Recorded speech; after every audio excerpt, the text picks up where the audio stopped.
রথেরটুকু বলি, যেমন রথ সাজানো বলতে আমাদের এই মানব দেহ রথ, এই দেহটাই হচ্ছে রথ। এই রথকে সুন্দর করে সাজিয়ে, তবে যুদ্ধে যাও, গুরু ঘরে যাও, যেখানে যাও, এই দেহ মন যদি সুন্দর হয় সকলেই তাকে ভালোবাসে। শুধু গায়ের রং সুন্দর হলে সুন্দর নয় গো, সুন্দর হবে যার মন এবং গুণ ভালো থাকবে, সেটাই সুন্দর। গুরু ঘরে গিয়ে গুরুজনদের সকলের আশীর্বাদ নিতে হবে, তাদের আদেশ শুনতে হবে, তবেই সে সুন্দর হবে। আর সুন্দর করে দেহকে সাজাতে পারলে সব জায়গায় জয়ী হয়ে আসা যায়। আজকে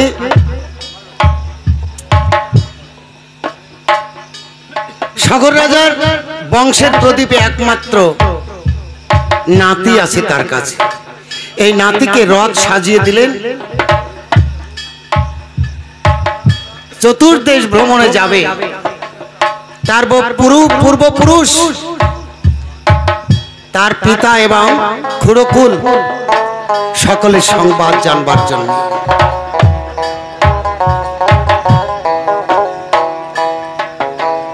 তাই অযোধ্যা হতে অংশমান রথে করে করিল গমন।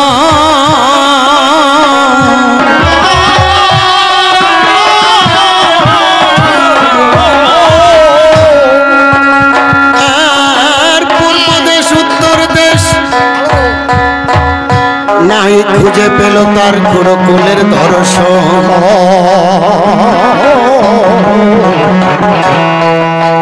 পশ্চিম দেশ খুঁজে না পেয়ে তার পিতার এবং খুড়কুলের পেয়ে দর্শন। এবারে দক্ষিণ দেশে গিয়ে তখন দিল দর্শন। দক্ষিণ দেশে কপিল মুনির নিকটে ওই যজ্ঞের ঘোড়া বাঁধা দেখিতে পাইল।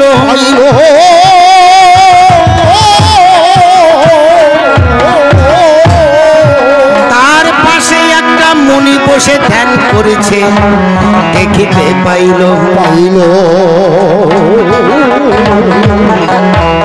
যজ্ঞের ঘোড়া দেখে অংশমান চিনতে পেরেছে, এই তো সেই আমাদের যজ্ঞের ঘোড়া। তো ঘোড়া এখানে রয়েছে, আমার খুড়কুল কোথায় গেছে, কার কাছে জিজ্ঞাসা করব? এখানে মুনি বসে ধ্যান করছে, মুনির কাছে জিজ্ঞাসা করব, কিন্তু মুনি তো এখন ধ্যানে আছে। এখন যদি আমি তাকে ডাকি তাহলে মুনির ধ্যান ভঙ্গ হয়ে যাবে, আর মুনির ধ্যান ভঙ্গ হলে মহা অপরাধের অপরাধী হয়ে যাব। এই জন্যে আসরে গেলে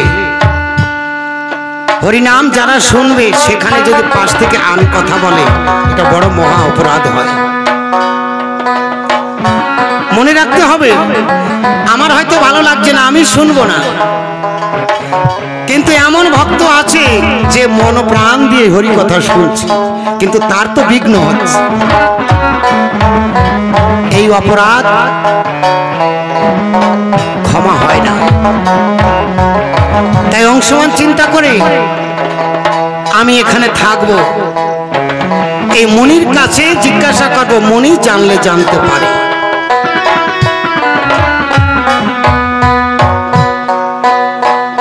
তাই কপিল মুনির নিকটে অংশমান বসিয়া রইল। আর 6 মাস পরে কপিল মুনি দুই আঁখি মেলিল। 6 মাস বসে আছে, আর কপিল মুনি 6 মাস পর্যন্ত ধ্যান করছে। 6 মাস পরে দুই চোখ মেলে ধ্যান সমাপন করে আবার আহার আদি করে, বায়ু আহার করে, তো আবার চোখ বুজে ধ্যান করে। কিন্তু যখনই চোখ মেলেছে, কপিল মুনি চোখ যখনই মেলিল, সম্মুখেতে একটা বালক বসা দেখিতে পাইল। বালক কোথায় বাড়ি কোথায় ঘর তোর কি বা পরিচয় এই কারণে বলো বালক তুমি আজ এসেছো হেথায় অংশমান চিন্তা করে আমাকে জিজ্ঞাসা করছে অমনি বলছে মুনিবর তবে আমার পরিচয় শোনো অযোধ্যাতে থাকি আমি আমার অযোধ্যায় বসতি অংশমানের নাম আমার আমি সগর রাজার নাতি ও তুমি সগর রাজার নাতি বলো কেন এসেছে বলে মুনিবর আমি এসেছি আমার পিতৃ এবং খুড়কুলের সংবাদ জানতে আমাদের যজ্ঞের ঘোড়া এখানে বাধা দিচ্ছে কিন্তু আমার সেই খুড়কুল যে ঘোড়া নিয়ে বেরিয়েছিল সেই ঘোড়া আছে আমার খুড়কুল কোথায় গেছে কপিল মুনি বলছে অংশমান তুমি আর তাদের ফিরে পাবে না তারা যে আমার কোপান হলে তাদের আচরণের কারণে তারা অকালে ভস্য হয়ে গেছে অকাল মরণ হয়েছে অপমৃত্যু হয়েছে আর অপমৃত্যু হলে উদ্ধার হয় না ঘুরে বেড়ায় ডালে ডালে অংশমান চিন্তা করে তাহলে আমার পূর্বপুরুষ আমার খুড়কুল অপমৃত্যু হয়েছে মুনি বলছে অপমৃত্যু হলে ঘুরে বেড়ায় ডালে ডালে উদ্ধার হয় না তার আত্মা যদি উদ্ধার না হয় তাহলে আমি বংশের ছেলে হয়ে আমার কর্তব্য কি হবে কপিল মুনির চরণে লুটিয়ে পড়ে বলছে মুনিবর তাহলে যদি ডালে ডালে তাদের আত্মা ঘুরে বেড়ায় এদের উদ্ধারের কি কোনো ব্যবস্থা নেই বলছে আছে একমাত্র উপায় গোলক হতে গঙ্গাকে যদি মর্তে আনা যায় ওই গঙ্গা পরশনে সকল পাপ তাপ উদ্ধার হয়ে যাবে জানে যত ভক্তগণে অংশমান বলছে তাহলে আমি কেমন করে সে গঙ্গাকে আনতে পারবো গোলক হতে বলে কঠোর সাধনা করতে হবে অংশমান বলছে আমি তাহলে সাধনা করব কঠোর সাধনা গঙ্গাকে আনতে পারবো তো কপিল মুনি বলছে তুমি না পারলেও তোমাদের বংশে এমন কোনো পুরুষ জন্ম নেবে যার সাধনার ফলে নারায়ণ নিজে বর দিয়ে সে গঙ্গাকে মর্তে আনবার জন্য ব্যবস্থা করে দেবে যাও তুমি তোমার ঠাকুরদাকে এই সংবাদ জানাও তাই সংবাদ নিয়ে অংশমান ফিরে এসেছে অংশমান কপিল মুনির নিকট হতে যখন অযোধ্যায় ফিরে এলো আর খুড়কুলের মৃত্যু সংবাদে যখন সগর রাজার নিকটে বলিল সগর রাজা পুত্রের মৃত্যু সংবাদ পেয়ে কাঁদিতে লাগিল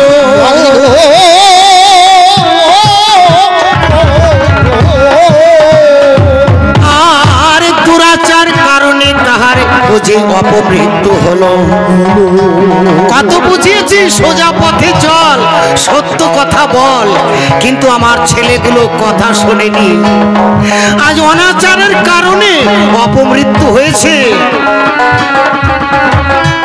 এই জগতে যেন আমার মতো হতভাগা পিতা আর কেউ না হয় এমন অনৈকার্য অনাচার যেন কোনো ছেলে মেয়ে না করে তবে অংশমান আমি যাব কপিল মুনি যেমন বলে দিয়েছে গঙ্গা সাধনা করতে হবে আমি এই বৃদ্ধ বয়সে আর রাজত্ব পরিচালনা করব না তাই তোমাকে বিবাহ দিয়ে এই রাজ্যভার দিয়ে আমি যাব গঙ্গা সাধনায় তাই অংশমানকে বিবাহ দিল সগর রাজা আর সগর রাজা গঙ্গা সাধনাতে গেল আর 12 বছর সাধনা করিতে করিতে সগর রাজা প্রাণ ত্যাগ করিল অংশমান প্রজাগণকে আর অযোধ্যা রাজ্য করিতে লাগিল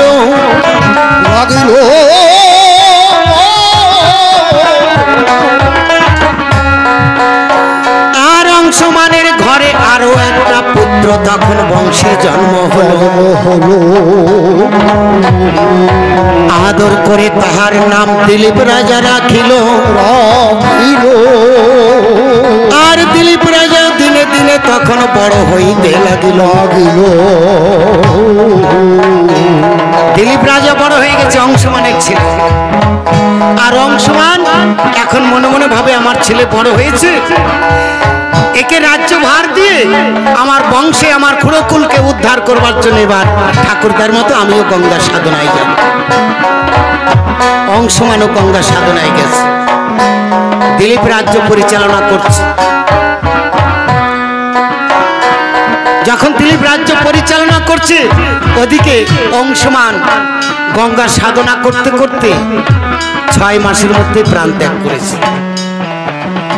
যখনই প্রাণ ত্যাগ করেছে, সংবাদ এসেছে পিতার জন্যে। দিলীপ খুব কান্না করেছে।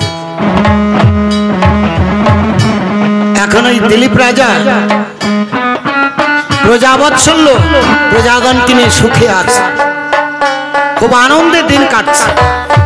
কিন্তু এই দিলীপ রাজারও কোনো সন্তান আদি হচ্ছে না।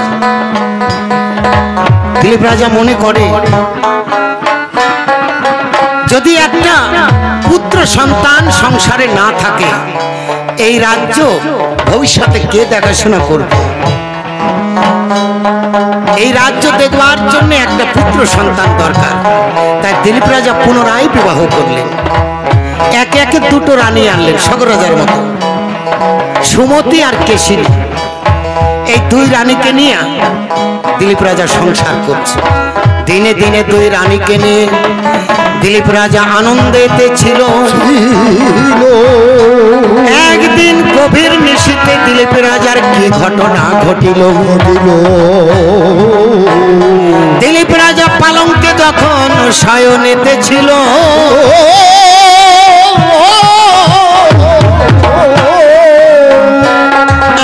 আর ওই 60,000 সন্তান তারা প্রেতাত্মা হয়ে ওই দিলীপ রাজার নিকটে আসিল। ওই যে অপমৃত্যু 60,000 প্রেতাত্মা দিলীপ রাজার পালঙ্কের কাছে এসে পালঙ্ক ধরে নাড়া দিচ্ছে। দিলীপ রাজার হঠাৎ করে পালঙ্কে থেকে ঘুম ভেঙে গেছে। হঠাৎ করে চতুর্দিকে তাকিয়ে দেখে অবধূত দেহ, কারো হাত আছে, কারো বা হাত নেই, কারো পা আছে তো মুখ নেই, কারো পিছন দিকে মুখ দেখা যায় পেটে। এক একটা বিকট দৃশ্য। অবধূত দেহগুলো দেখে ভয় স্তম্ভিত হয়ে চিৎকার করে বলছো, গো তোমরা কারা গো? তোমাদের দেখে যে আমি ভয়ে ভীত হয়ে যাচ্ছি, বলো তোমাদের পরিচয় কি? ওই প্রেতাত্মাগুলো তখন বলছে, দিলীপ ভয় পেও না, তুমি তো আমাদেরই বংশের ছেলে, আমি ভয় দিতে আসি। তবে আমরা কপিল মুনির কোপানলে অকালে ভস্ম হয়েছি, অপমৃত্যু হওয়ার কারণে আমরা উদ্ধার হতে পারিনি। দেখো তোমার বংশের পূর্বপুরুষেরা গঙ্গা সাধনা করতে গেছে, আমাদের উদ্ধারের জন্য কত কর্ম করেছে। তুমিও তো বংশের ছেলে, রাজ্য নিয়ে ভুলে আছো। তোমার তো একটা কর্তব্য আছে, তুমি কি করবে? তুমি যাও, শীঘ্র করে গঙ্গা সাধনায় ব্যস্ত হও। আর কি দিলীপের রাত্রে ঘুম আসে? যোগে জাগে রাতটা কোন রকমে কাটিয়েছে। সকালেই 2 রানীকে ডেকেছে, ওগো শোনো, গত নিশীথে আমি যে অবধূত দেহ, যে অপরূপ দৃশ্য দর্শন করেছি, সেই কথা বলবার নয়।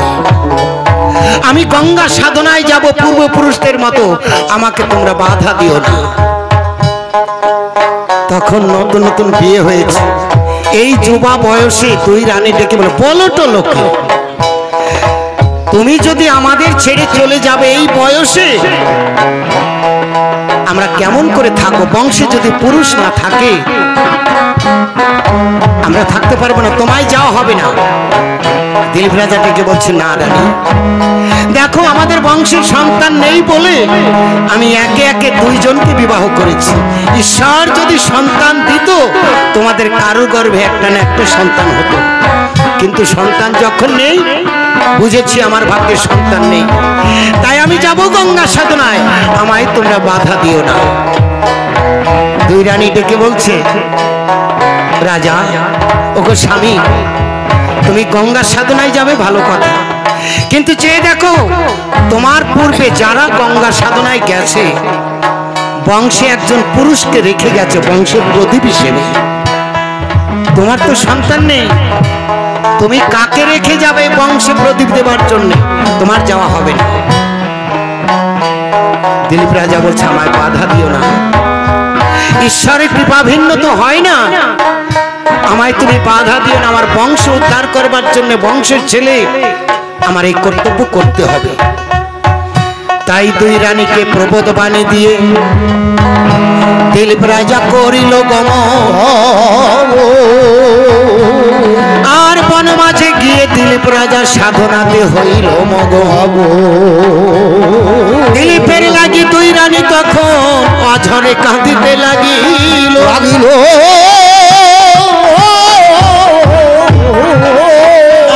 আর সপ্ত দিবসে দিলীপ রাজা মারা গেল, এই সংবাদ রানীদের নিকটে এলো। এই মাত্র বনে গেছে সাধনা করতে, 7 দিনের মধ্যে দিলীপ রাজা মারা গেল। এই বয়সে স্বামী মারা গেলে দুঃখ কি আর ধরে? দুই রানী অঝরে কাঁদছে। তাই দুই রমণী বলা বলি করছে, ওরে আমরা কত হতভাগিনী, কত পাপিনী হয়েছে এই সংসারে, অকালে স্বামী হারা হয়ে আমরা কেমন করে বিধবার সাজ ধরে থাকবো। না না, এই অযোধ্যায় এই মুখ আমরা দেখাবো না, চল এই অযোধ্যা ছেড়ে আমরা অন্য কোথাও চলে যাব। তাই বিধিকে ডেকে বলছো, বিধি রে, অকালে কেন বিধবা সাজালে? ও বিধি রে,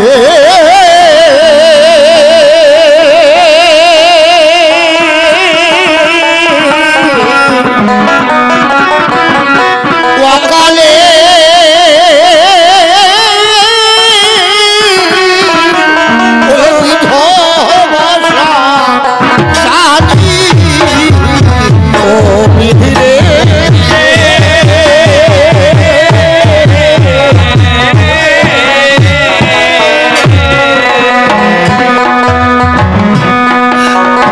স্বামী হারা হইয়া রানী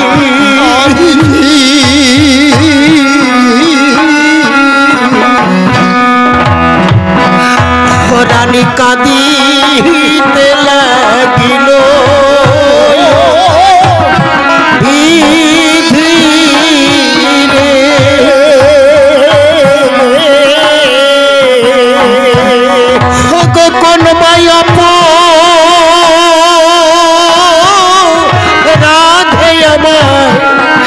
আমায় স্বামী ছেড়ে গেল,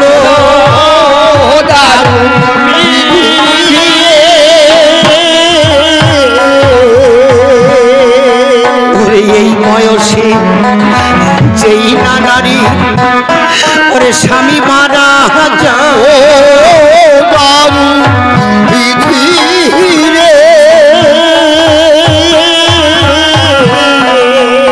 ওরে তাহার মতো হতভাগী নারী নাহি রে ধরা।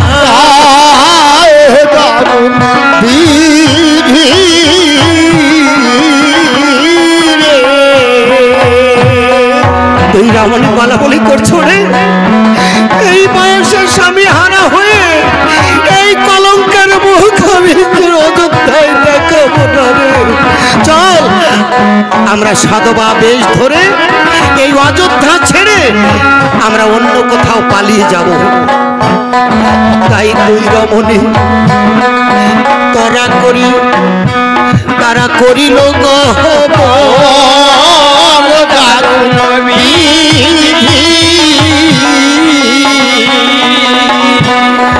হরে অযোধ্যা ছেড়ে দুই রমণী তারা করিল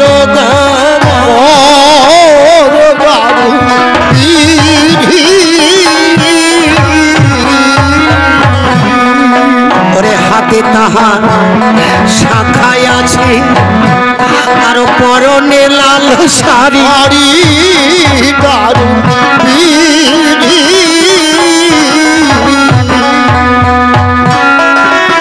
ওরে দুই রানীতে সদমা সেজে আজ যাবে অযোধ্যা ছাড়ি দারুণ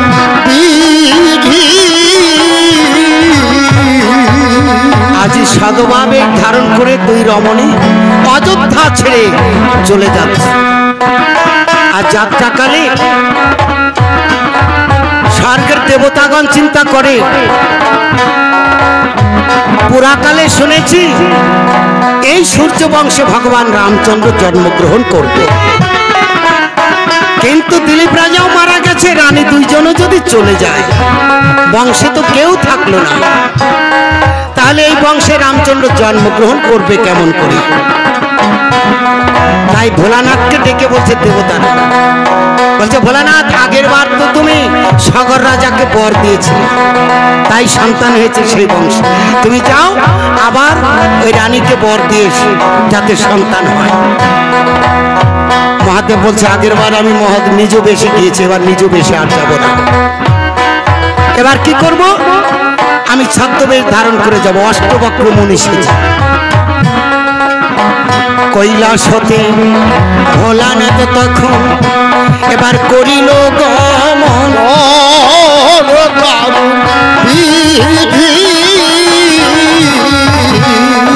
অষ্টবক্র সেজে ভোলানাথ এসে দিল দর্শন।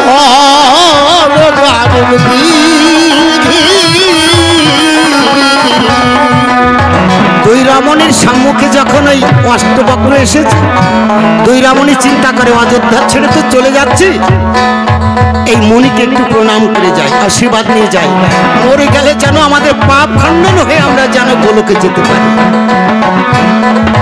ওরে এ তো ভাবি ওই দুই রমণী যখন প্রণাম করিল,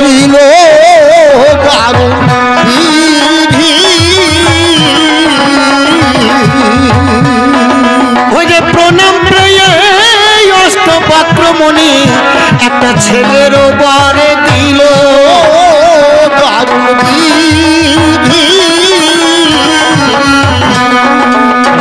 যখনই ছেলের বর দিয়েছে দুই রমণী অমনি দাঁতে জিভ কাটছে, এ কি বললে মণিবর,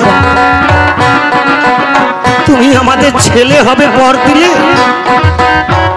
ওগো মণিবর, আমরা যে স্বামী হারা, আমাদের আর সন্তানাদি হবে না, আমরা স্বামী হারা হয়ে গেছি। আমি অষ্টবক্র মুনি বলছি, ওমা তোমরা স্বামী হারা বিধবা? বলে হ্যাঁ। বলে মা তোমরা কেমন বিধবা? তোমাদের হাতে দেখি শাখায় আছে, তোমার পরনে লাল শাড়ি,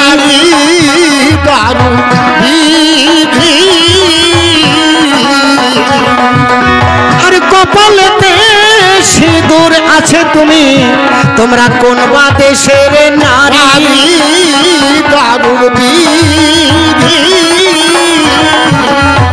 তোমাদের কপালে সিঁদুর রয়েছে, শাখা রয়েছে, সিঁদুর পরেছো, লাল শাড়ি পরিধান করেছো, তোমরা কোন দেশের নারী গো? তোমাদের দেশে বিধবারা কি এমন বেশ ধারণ করে? তুই রানী বলছো গো মণিবর, তোমার কাছে আর গোপন রাখবো না, দেখো আমাদের স্বামী দিলীপ রাজা গঙ্গা সাধনা করতে গিয়ে সপ্ত দিবসে প্রাণ ত্যাগ করেছে, তাই করেছি ধারণা এই অল্প বয়সে বিধবা সেজে আমরা থাকবো না, আমরা সাধুভাবে ধরে থাকবো, অন্য দেশে চলে যাব, এই জন্যে আমরা চলে যাচ্ছি।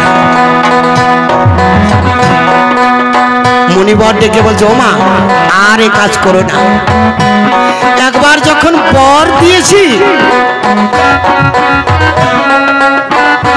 ওই বড় মায়ের গর্ভে সন্তান হবে, যাও মা গৃহে ফিরে যাও।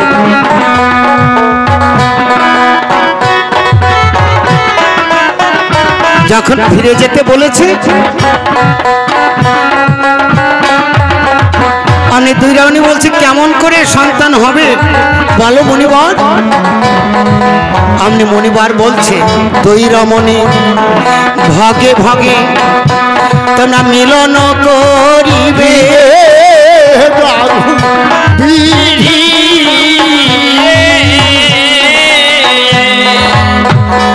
বড় রানী করবে তখন সন্তান হইবে দারুণ বিধি।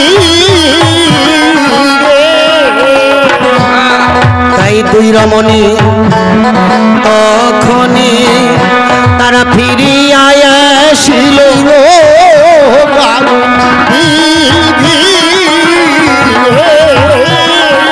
হরে গভীর নিশীথে দুই রমণী ওই আলিঙ্গন দিল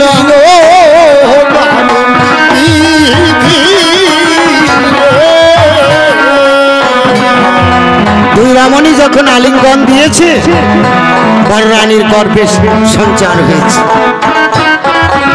যখন বড় রানীর গর্ভে সঞ্চার হয়েছে ওই দিনে দিনে রমণীর গর্ভ বাড়িতে লাগিল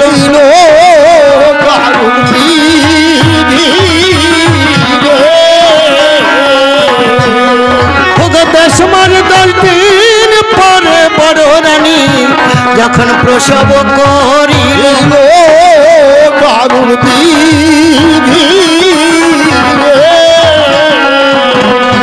যখন বড় রানী একটা সন্তান প্রসব করেছে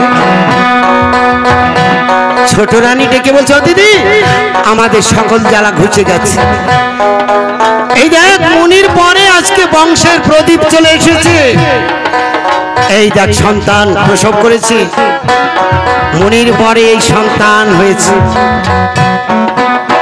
যখন আদর করে কোলে নিতে গেছে জলের মতন গড়িয়ে পড়ে গেছে, দেহে হাড় গোড় নেই, অস্থি শূন্য হয়েছে। বাবা ডিম হয় না ঠিক ওই রকম অস্থি শূন্য দেহ বলে জলের মতো গড়িয়ে পড়ে গেছে, কোলে নিতে পারে না। তো যখন ছোট রানী কোলে নিতে পারেন ডেকে বলছে ও দিদি এই কেমন সন্তান প্রসব করেছে। হ্যাঁ এই যে কোলে নিয়ের মতো হাড় গড়ে নেই, হাত পা আছে অথচ হাড় নেই। মুনি বলে দিল এ নাকি বংশের প্রদীপ হবে, এ বংশ উদ্ধার করবে, কিন্তু আগামীকাল প্রভাতে একে উদ্ধার করবে কে? একেতে বিধবার করে সন্তান হয়েছে, লোক জানাজানি হলে এক ঘরে করে রাখবে। এক ঘরে বোঝেন তো আগেকার দিনে খুব প্রচলন ছিল, সেই বাড়িতে কেউ যেত না, আবার সেই বাড়িও অন্য বাড়িতে যেতে অনুমতি পেত না। একে এক ঘরে বলে, আগে এক ঘরে করে খুব রাখা হতো। তো অমনি বলছে একে তো বিধবার করে সন্তান হয়েছে, লোক জানাজানি হলে কত কলঙ্ক হবে, তার চেয়ে লোক জানাজানির আগে আতর ঘরে লবণ দিয়ে ঢেকে রাখে। বড় রানী ডেকে বলছে নারী বোন কেন কথা মুখে নাহি করিস উচ্চারণ, কত জন্মের পাপের ফলে বিধি আমাদের কেন এই অল্প বয়সে বিধবা সাজালে। বিধি কেন যে অল্প বয়সে আমাদের বিধবা সাজিয়েছে, কোন পাপের ফলে জানি না। আবার যদি এই অপকর্ম করে নরহত্যায় পাপী হয়ে যায় তার চেয়ে শোন আগামী কল্ল সরোজের জলে ভাসিয়ে দেব, যদি কোনো মহতের কৃপা হয় অস্থি শূন্য দেহে অস্থি পাওয়া যায়। তাই দুই রমণী প্রভাত কালে করিল গমন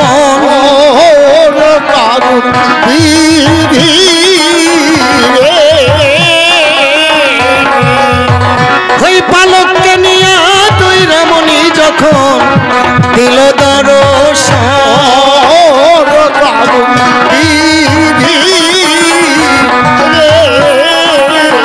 দুই রমণী বাড়ি হতে বের হয়ে দুই রামণী যাত্রাকালে মনে মনে ভাবছে, পথে যদি অন্য লোক কেউ দেখে ফেলে, ওকে কোথায় নিয়ে যাচ্ছিস, কি রে ব্যাপার কি, তার চেয়ে লুকিয়ে নিয়ে যাব, কেউ দেখবেও না কেউ বলবেও না।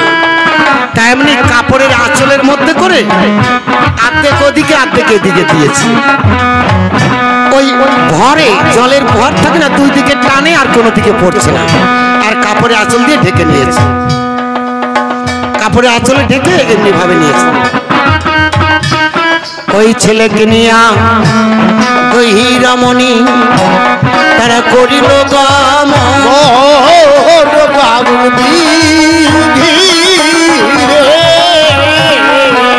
ওই ভোলানাথ অষ্টবক্র মুনি ধ্যানে জানিল তখন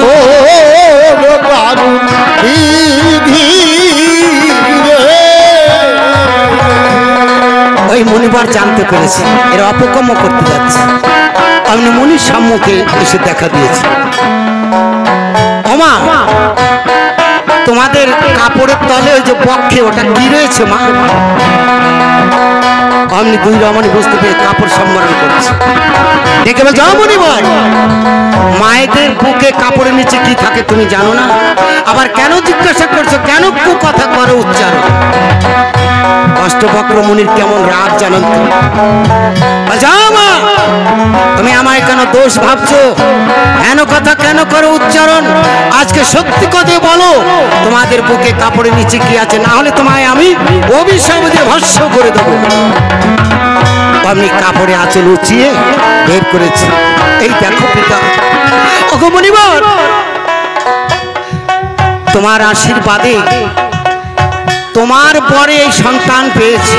তুমি বলেছিলে বংশ উদ্ধার হবে, বংশের প্রদীপ, কিন্তু না মা মুনিবর, এর দেহে কোনো হাড়গোড় নেই, কেমন করে এ বংশ উদ্ধার করবে? এই যে আগামীকাল থাকবে কিনা বেঁচে তারও ঠিক নেই, এই করেছে ধারণা। এই সন্তান আমরা নেব না, সরুজের জলে ভাসিয়ে দেব, এই জন্য যাত্রা করেছি। বলছে ও মা, কেন কর্ম করো না? জেনে রেখো যে বিনা পুরুষে শুধুমাত্র মুখের বাক্যে সন্তান দান করতে পারে, তবে যেন তার হেন শক্তিও আছে যে মুখের বাক্যে অস্থি শূন্য দেহে অস্থি ফিরে পাবে। বলছে বেশ, দাও তোমার সন্তানকে আমার কাছে দাও। অমনি দুই রমণী কোল হতে অমনি সন্তান বাহির করিল,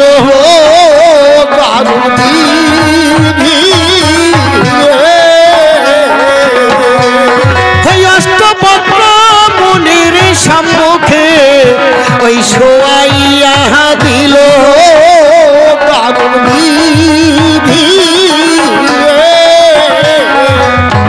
যখন শোয়াইয়ে দিয়েছে, ওই অষ্টবক্র মুনির মতো হাত পা এরকম ভাঙচাচ্ছে। অষ্টবক্র মুনি ভাবে আমি ভালো করবার জন্যই করলাম, আরে আমাকে ভেঙাচ্ছে, আমি অষ্টবক্র বলে আমাকে ভেঙাচ্ছে। এই বলো, আমি উপকার না, আমি তোকে অভিশাপ দেব, আমাকে ভেঙানো। শোনো শোনো বালক, যদি তুমি আমারে ভেঙাও,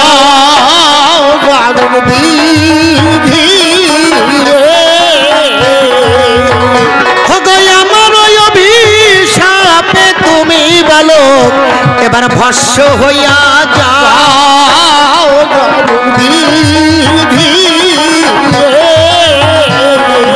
কিন্তু ভস্ম হয়নি, আসলে তো ভেঙায়নি, হাড়গোড় নেই বলে ওই রকম হাত পা কোনো রকমের নাড়াচ্ছিল। মনে ভাবে আমার অভিশাপ ব্যর্থ গেল, কারণ কি?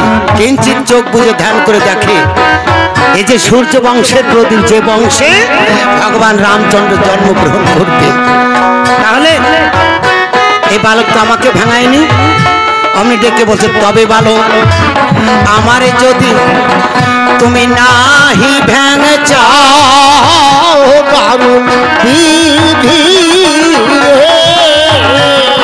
ওগো আমার পরে তবে বালক তুমি অস্থি ফিরে পাও।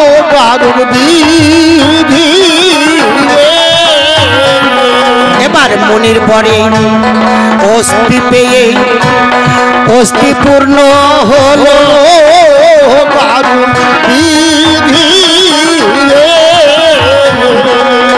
মদন মোহন মূর্তি ধরে ওই সম্মুখে দাঁড়ালো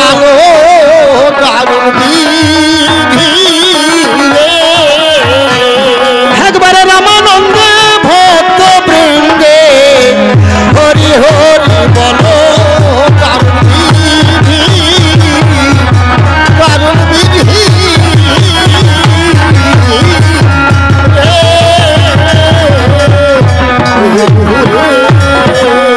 যখন মদন মোহন মূর্তি হয়ে সম্মুখে দাঁড়িয়েছে যেন সেই গোলকের মদন মোহন এমন সুন্দর রূপবান পুরুষ হয়েছে একে বলছে ও মা এই দেখ এমন সুন্দর পুরুষ তোদের বংশে প্রদীপ এবার বংশ উদ্ধার হবে তবে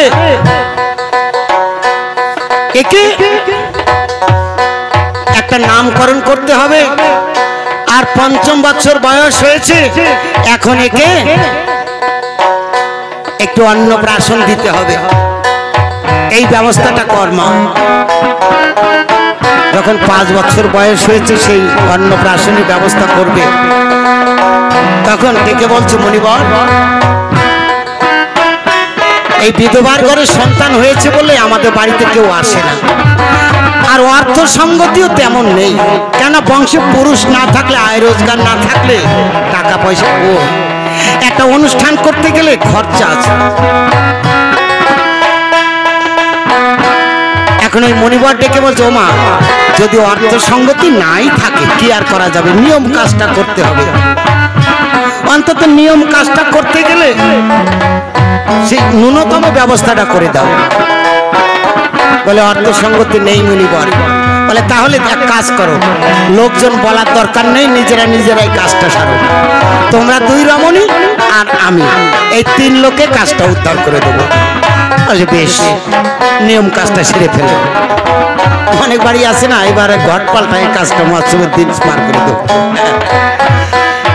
কেউ বলছে শুধু মন্ত্রটুক পড়ে ছাড়ো এইরকম একটা পরিস্থিতি অর্থ সঙ্গতি নেই তো মণিবার বলছে তাহলে তোমরা 2 রমণী আর আমি এই 3 লোকে কাজ সেরে দেওয়ার লোকজন বলার দরকার নেই বেশ কবে হবে আগামীকাল সেই শুভ দিন এবার আগামীকাল সেই মণিবর এসে বলছে তাহলে দাও মা এই কলা পাতা নিয়ে এসো কলার খোলা নিয়ে এসো যা যা নিয়ম আছে সব কিছু জোগাড় করছে এর মধ্যে ওই নারদ মুনি বিনা বাজাতে আসছে এখন ওই বসি অষ্টবক্র চিন্তা করে ওই নারদ মুনি যদি দেখে যায় একটা বিঘ্ন ঘটাবে ও যেখানে যায় একটা না একটা ঘটনা ঘটায় আমরা তো জানি নারদ মুনি কি বস্তু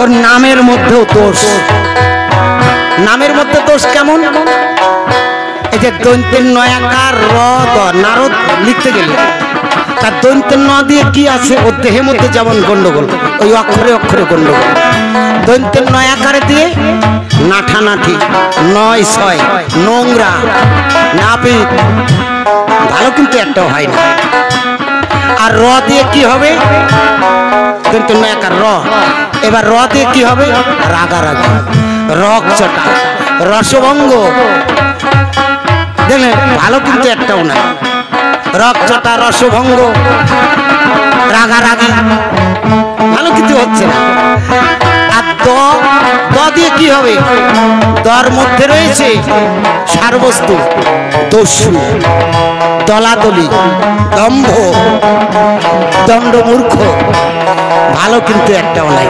নামগুলোর অক্ষরে অক্ষরে যেমন দোষ ওই নারদ মুনির কপালে সব জায়গায় দোষ ভালো নাই তাই নারদ মুনিরে জানানো যাবে না এই জন্য করছি কি ওই মুনিবার যেখানে বসেছিল ওই নামাবলী দিয়ে সকল কিছু ঢেকে নিয়ে কোষের মধ্যে তুলে নিয়েছে ওই মুনিরে দেখাবে না নারদ মুনি বুঝতে পেরে বলে আমার সঙ্গে চালাকি করবা আপনি কাছে গিয়ে অষ্টবক্র মুনি ভালো আছেন তো অনেকদিন পরে দেখালে আসলে একটু কোলাকুলি করি বলছে না না না কোলাকুলি আমি না করে যাব না জোর করে ধরে কোলাকুলি করবার জন্য টাইনে তুলেছি যখনই টাইনে তুলছে ঘরমর ঘরমর করে কোষের মধ্যে ছিল সব ঘরমর করে পড়ে গেছে। দেখে নারদ মুনি বলছে এইসব কি মুনিবর তোমার কোষের মধ্যে লুকায় রাখছে। উনি ডেকে বলছে নারদ তুমি যখন দেখেই ফেললে শোনো এই রানীদের হাতের অবস্থা ভালো না, এই কোন রকমের নিয়ম কাজটা করবে এই দুই রানী আর আমি ভাবছি এই তিন লোকে কাজটা সেরে ফেলবে। নারদ মুনি বলছে ও তাহলে তাই করো আমি চলি। নারদ বিনা বাজাতে বাজাতে যাত্রা করছে কৈলাসের দিকে। হঠাৎ করে তার মনে চক্কর দিছে, কি বললো মুনিবর তিন লোকে কাজ করবে। তিন লোক মানে কি? স্বর্গমর্ত পাতাল, এই স্বর্গমর্ত পাতাল সবই জানবে আর আমি বাদ থাকবো নাকি? এই যাই ভবানী মায়ের কাছে মা কৈলাসে গিয়ে জানাবো। নারদ মুনি কৈলাসে গিয়ে মা দুর্গার কাছে নালিশ করছে, ও মা ওই রাজবাড়িতে তিন লোক নেমন্তন্ন করেছে, আমায় কিছু বললো না। মা চিন্তা করে তিলক নিমন্ত্রণ করছে তাহলে স্বামী ভোলানাথ বোধহয় আমার বলেন। আসলে তুমি ওখানে অষ্টবক্র সাইজে রয়েছে বলবে কোন সময়, তাহলে সবার নিমন্ত্রণ আছে আমারও নিমন্ত্রণ আছে। মা কৈলাসের থেকে অন্নপূর্ণা নিজে এসে উনি রান্নাঘরে ঢুকে গেছে, রান্না করছে, কিন্তু ওই বাড়িতে কেউ যায় না। ওই যে স্বামী ছাড়া ঘরের সন্তান হয়েছে ওই বাড়িতে এক ঘরে হয়ে গেছে। এখন অন্নপ্রাশনের রান্না বান্না অন্নপূর্ণা মাতা আরম্ভ করেছে বুঝছেন। এদিকে নারদ মুনি ওখান থেকে বাদ্যকার পাড়ায় গেছে, গিয়ে দেখে বাদ্যকারা সব যন্ত্রপাতি সুর তাল ঠিক করতেছে, কুকা নানান রকম শব্দ হচ্ছে ঢুকঢাক। নারদ মুনি গিয়ে বলছে এই বাদ্যকারগণ তোমরা কি রাজবাড়িতে বাজাতে যাবে নাকি? যন্ত্রপাতি ঠিক করছো? দান ধান পাবো মানে রাজবাড়ির কাজ কি এমনি কথা নাকি? এখন সবাই যে যার মতো চিন্তা করছে রাজবাড়ি যাবো তাতে আর নিমন্ত্রণের কি আছে, দক্ষিণা পাওয়াই যায়। এখন ওরা যন্ত্রপাতি শান দিয়ে বুঝছেন তাল বাজাতে বাজাতে তো রওনা হয়েছে। এখন ওই দুই রমণী ঘরে বসে ওই বাজনা শুনতে পাচ্ছে, মনে মনে ভাবছে আজকে যদি আমাদের রাজা বেঁচে থাকতো, আমাদের সন্তানের অন্নপ্রাশনে আজকে একটা লোক বলতে পারলাম না, একটু বাজনা আনতে পারলাম না, এমন সুন্দর বাজনা বাজিয়ে যায় আমার কপাল পোড়া, এই বাজনা আনতে পারলাম না। কিন্তু বাজনা তারা বাজাতে বাজাতে বাজাতে বাজাতে যখন বাড়ি একবার উঠোনে চলে আসছে, বাজাতে তো সেই বাজনা। এখন দুই রমণী ঘরের থেকে মুখ বের করে দেখে আমাদের উঠোনে বাজাচ্ছে, দেখে বলছে এ বাদ্যকারগণ তোমরা এখানে বাজাও কেন? এখানে বাজনা বাজানো লাগবে না, তোমরা যাও অন্য জায়গায় যাও।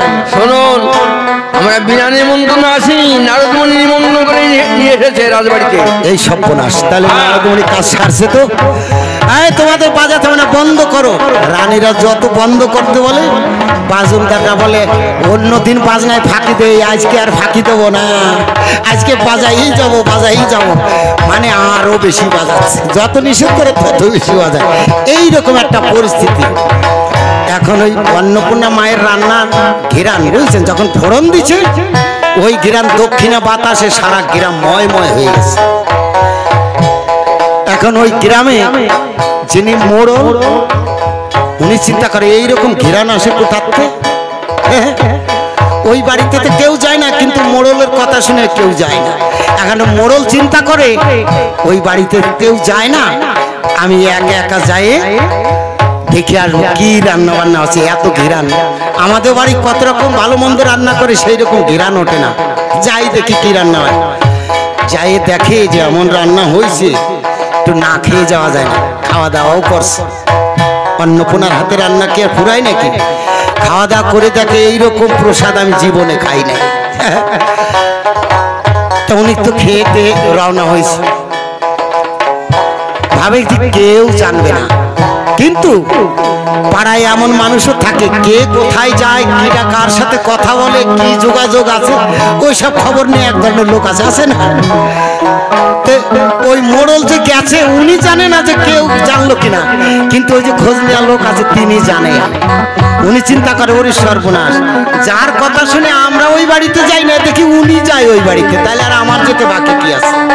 তাহলে উনি যেমন গেছে আমিও যাই আসি ওই বাড়িতে। ওই গ্রানে উনিও গেছে, ওই বাড়িতে খাওয়া দাওয়া করছে, দেখে এইরকম খাওয়া আর হয় না। ভাবছে আর কেউ জানে না, কিন্তু আরো লোক আছে তারাও জানে ওই কেটা কোথায় যায়। এই করতে করতে সব লোক যায় আর আসে, যায় আর আসে, খায় দেয়। এত অন্নপ্রাশনের আমদানি হয়েছে, এখন ওই মুনি ডেকে বলছে, ও মা, কুমারের অন্নপ্রাশন তো ভালোই হলো, এত আমদানি হলো, তাহলে এবার আমায় বিদায় দাও মা, দক্ষিণা দিতে হবে, যেতে হবে। এখন দুই রমণী ডেকে বলছে, ও মা মুনিবর, আমরা কি দেব তোমায়, কি দিয়ে সন্তুষ্ট করবো?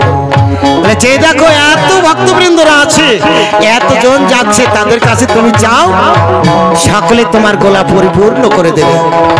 সকলে জানেন রাম নামে দক্ষিণা দিতে হয়, যে যার সাধ্য মতো রাম নামে দক্ষিণা দান করবেন।